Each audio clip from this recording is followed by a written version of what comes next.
All right, so right here, you're going to see there is a intake or vacuum source right here underneath the intake. You can take this clamp off, and you're going to see it right here. That's what you're going to tap in order for you to go ahead and utilize the vacuum source for this all just to work. So I'm going to go ahead and take these off real quick.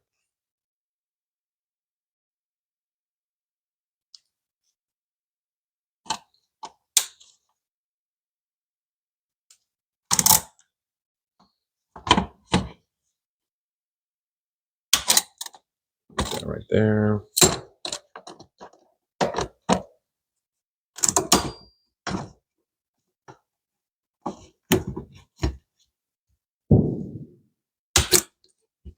There.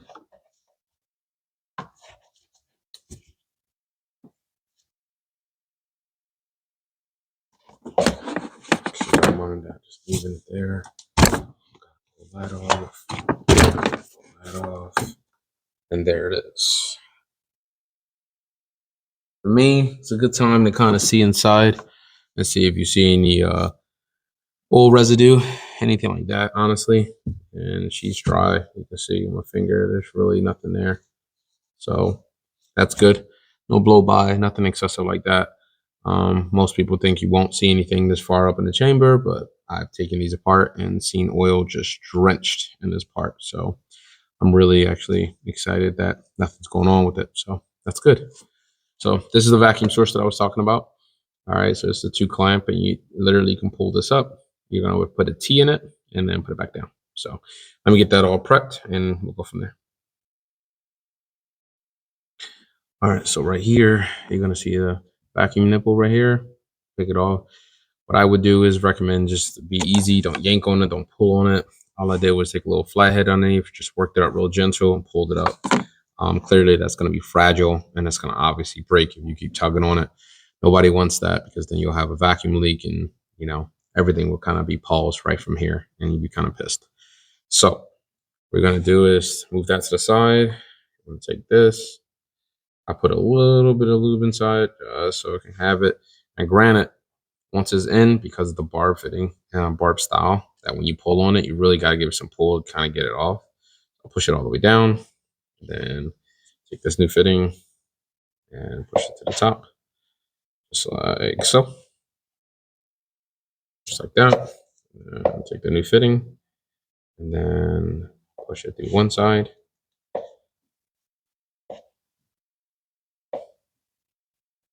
Just because I have OCD, I like to kind of mate it as far as possible. And then when the intake comes on, I can kind of just push it down a little bit. That way it's not really having a problem. And kind of go to this. Now you can cut this down to, if you want to make it a little bit shorter. I'll leave it the way it is, as it is. And if there is any rubbing concern or any issues that I have, I will address it, but I doubt it. But for shits and giggles for now, we'll leave it that way.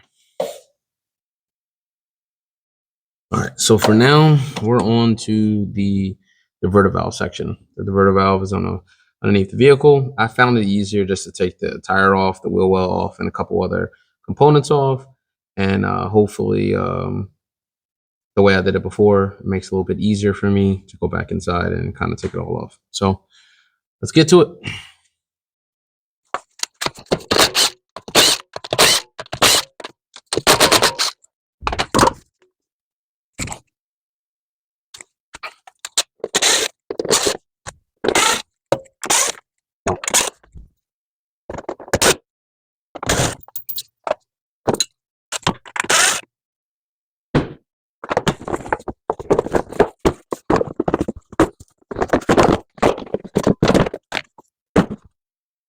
All right, you see it right there.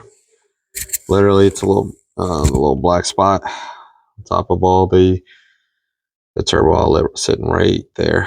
So the problem is having reach. So when you look back, this is in your way. You're gonna see the brackets in your way. Then you're gonna see this is in your way. That's in your way, just for hands purposes, right? And then even your turbo return line sitting right there, that's in your way. And it can be a pain in the ass to try to sit back and try to do 3 bolts and still remove that. So I'm going to try do it my way. All right, so I took off the outlet hose that you see there. It's gone all the way up there to include the turbo muffler. I took that off too. And as you can see, there is the diverter valve. That's the smaller version. So right now I'm on the process of taking it off. As you see my little ratchet up there. So that's where I'm at right now. That's your OEM one. That's your upgraded Slim CTS Plus diverter valve. And that is your CTS diverter valve. Like I stated, it was all right. It's about a 2.5 out of 3 wrenches. If you don't know what you're doing, you can definitely get lost. You can break something. Everybody has their own tricks of the trade to say, hey, I'll go over top, I'll drop the turbo, whatever. Whatever floats your boat. I found this to be easier with taking minimal things off and not really overly concerned about major components such as the turbo or the coolant line or anything like that. This was just really simple, off, on, and call it out. It's really not even oil. It's just more so just dirt. So overall, again, I'm not really pleased. I will contact them and suggest what's up because it didn't do anything. There is no difference. There is no sound difference. There's nothing. I'm gonna comb through their website and see if I find anything that I missed out on, but it doesn't state that I'm supposed to have a turbo muffler delete or upgrade or an intake upgrade in order for you to complete the whole sound package. So, yeah,